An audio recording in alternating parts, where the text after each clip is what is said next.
Bueno, muchas gracias a las personas que están viendo este Facebook Live o esta transmisión en vivo. Les queremos contar que hoy con los colegas diputados de la bancada Semilla estamos ubicados en la Torre de Tribunales, específicamente en gestión penal. Hemos venido muy temprano hoy para presentar este documento, este expediente. Es una querella penal en contra del Procurador General de la Nación.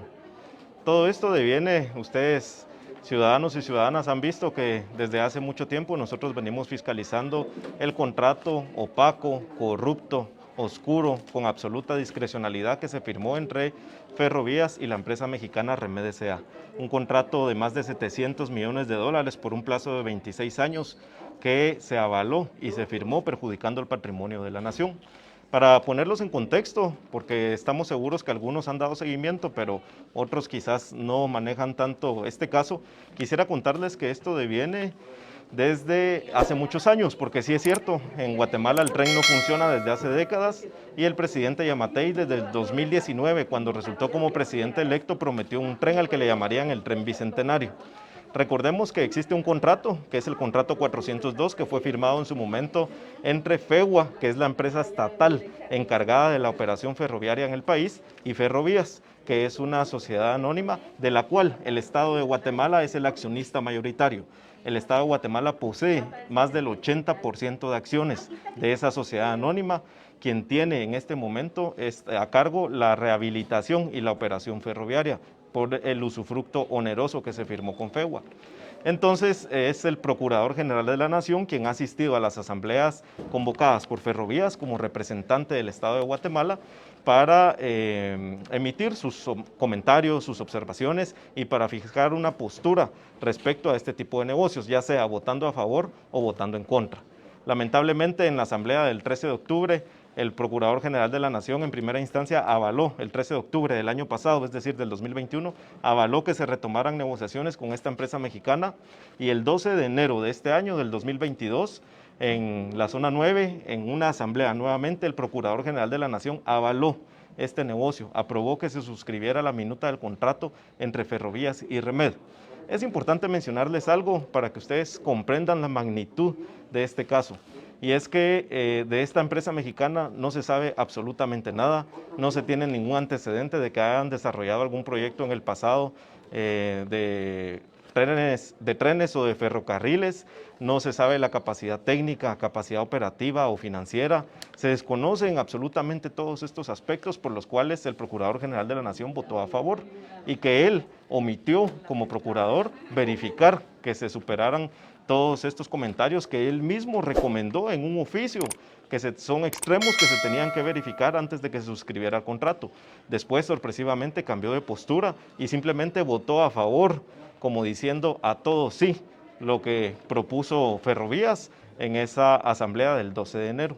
Entonces es patrimonio de la nación. En ese contrato quedaron enlistados más de 50 bienes inmuebles, fincas rústicas y fincas urbanas que actualmente pertenecen al Estado de Guatemala y que están adscritas a FEGUA y que desde el 12 de enero, la empresa mexicana puede empezar a hacer uso, puede empezar a explotarlas comercialmente y empezar a obtener dinero de la explotación de esos bienes, como pasa en el aerómetro, como pasa con la alfombra mágica de los rusos, como pasa con las concesiones y como pasa en muchos otros negocios. Este es otro ejemplo de cómo se entregan los bienes del Estado, de cómo los funcionarios públicos de turno se prestan para el saqueo de los bienes, para el saqueo de los fondos estatales en perjuicio de los guatemaltecos y guatemaltecas. Ya tenemos ahí casos del pasado, sin ir tan lejos, hace unos años pudiera mencionar el caso TCQ, en el cual se comprobó a través de un juicio que se entregaron sendas coimas a los funcionarios de turno. Entonces, se benefician siempre los funcionarios o sus cuates, ¿verdad?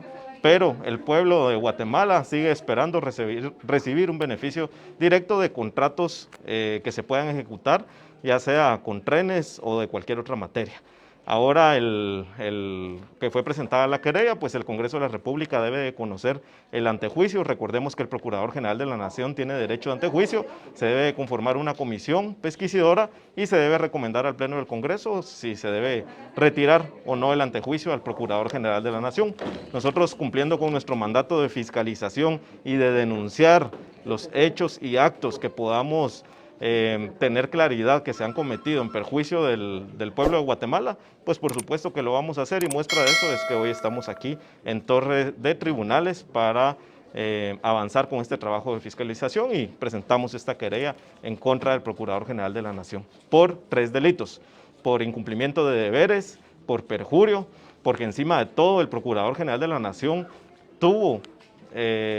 la pésima actuación de mentirnos en las citaciones que nosotros llevamos a cabo, porque el presidente de la República jamás le ordenó que fuera a votar a favor, le instruyó que se hiciera presente y que votara en esa asamblea, verificando siempre y velando por los intereses del Estado de Guatemala, no que fuera a votar a favor como lo hizo. Y el tercer delito es abuso de autoridad. Recordemos que por su abuso de autoridad se está cometiendo un perjuicio y un detrimento al patrimonio de los guatemaltecos y guatemaltecas. Entonces, esto no se puede quedar impune, esto no se puede quedar solo así. Es un contrato de enorme magnitud y quizás uno de los contratos más grandes de este gobierno, y por supuesto que vamos a darle seguimiento, porque 700 millones de dólares, escuchen esto, y un plazo de 26 años, y más de 50 bienes que están enumerados en ese contrato, no puede quedarse solo así. Además, hemos denunciado también que seguramente hay otros intereses oscuros detrás de este contrato, porque no van a poder ejecutarlo. Hay miles de familias que viven desde hace décadas en las vías del tren, que están ocupando estos lugares por necesidad, porque desde el terremoto o porque desde que se suscitó alguna catástrofe natural en el país, tuvieron que habitar en las vías del tren o en los espacios aledaños a las vías. Y resulta que el gobierno no tiene una política social de vivienda popular, resulta que el gobierno no tiene ninguna planificación y no tiene ninguna estrategia para poder desocupar a todas estas personas.